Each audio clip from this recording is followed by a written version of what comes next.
It's not just the Democrats, because trust me, when I was at the town hall for our local representative, Jen Kiggans, there were more than Democrats there. There were Republicans there. There were independents. I was there. I'm an independent. So we're starting to go, no, you cannot do these things that you're doing. You cannot touch our health care. You cannot touch our retirement that we paid into. Yeah. And let me just cut in for a moment, just in case anybody out there doesn't know who Jen Kiggans is. She's the congresswoman representing Virginia's 2nd congressional district, and she's a Republican, and she was elected in 2022. Exactly. Not by an overwhelming margin either. And the reason I am so adamant about her being our representative is that we were gerrymandered into a Republican district. And this district goes all the way from the eastern shore of Virginia across parts of 5 cities and 2 or 3 counties to Interstate 95. Yeah.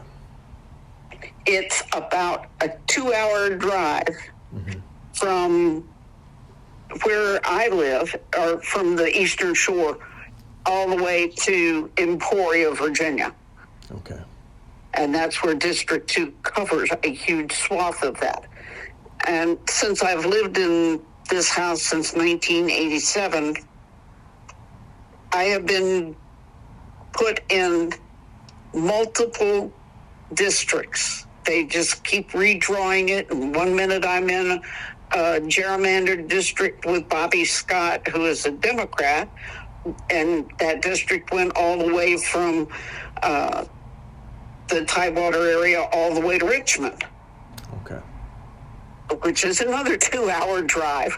But, and then I'd be in another district that went on the bottom half of, the whole city of Suffolk and several others were in a Republican district. And then we were back in a Democratic district. And now we've been gerrymandered to where all of these cities are cut in half so that one representative represents the upper half of the cities and a different representative represents the lower half of the city. So, if all you have to do is cross the street and you're in a different district. It's ridiculous. Wow. A city should be in a district. Yeah.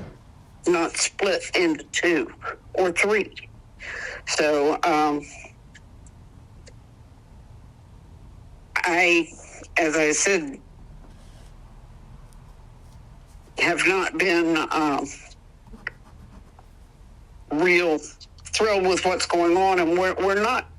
I don't think we're falling into a trap. I think if the Republicans or the Democrats and the Independents were falling into a trap, it was that we felt safe and thought we were actually going to elect the first woman of color to be president, and that didn't happen. If we play possum, I don't think that that's going to have the Republicans implode, although they're doing a good job of it with this thing that's going on with the Signal chat room. Yeah, the war plans that were texted. Which is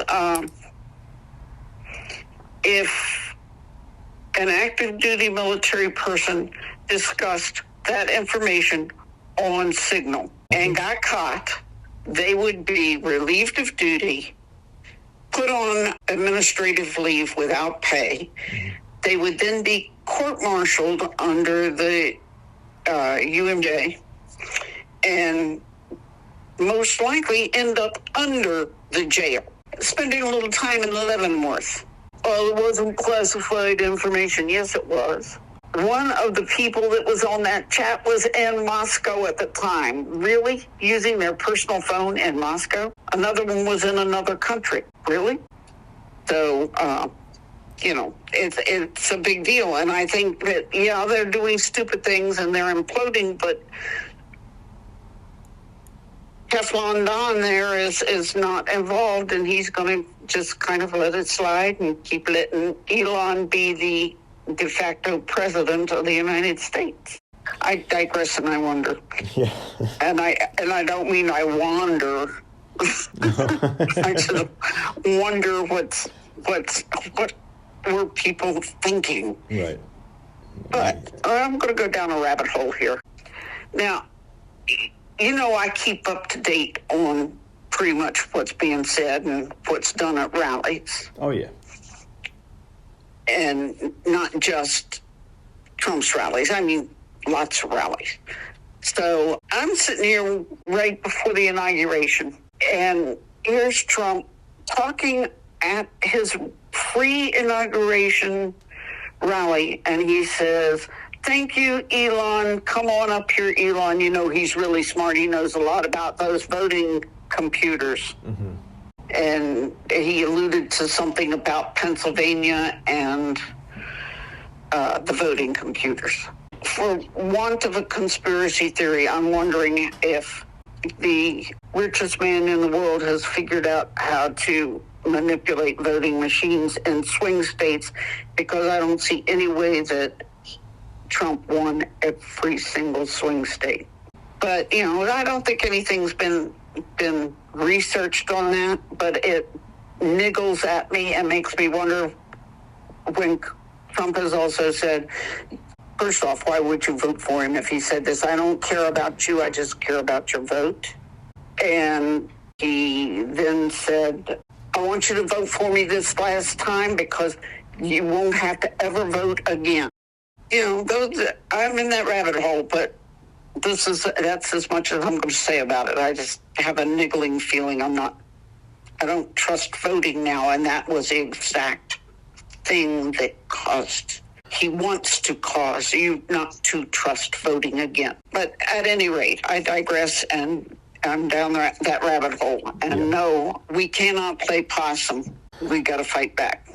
Legally fight. Legally, of course, yeah.